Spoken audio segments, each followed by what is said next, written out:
Hello friends, welcome back to my mini blog. आज morning रे आमे मिलन बाबू मु आउ इशू चलिलु टिके मम्मी आउ डाई आछंती डॉक्टर को पाखकु, तेणु तांको देखा करिया पय चलिलु। मु सेठी ब्रेकफास्ट के नै गली, आ सेठी बसिकी खाइदेली।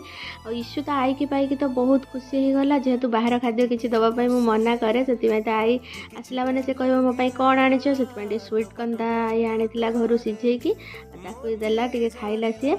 तापर तो आई सागर खेल मजा मस्ती तो देखी पारे, आई थिले तो सबकि अच्छी आउे डाईर दांत टे प्रोब्लेम थिला, से दांत उठेवाई आसते। दांत उठे सारा इशू पूरा देखिकी डरी जापर से समस्ते घर को आसिले। घरे आज लंच कर प्रोग्राम थिला, देसी चिकेन होता सहित चिंगुड़ी होता। समस्ते लंच करदेलु सांग होइकी। लंच कर सारा पर से घर को रिटर्न करेंगे। इशू तार दादू पाखे शोई जाइए पूरा।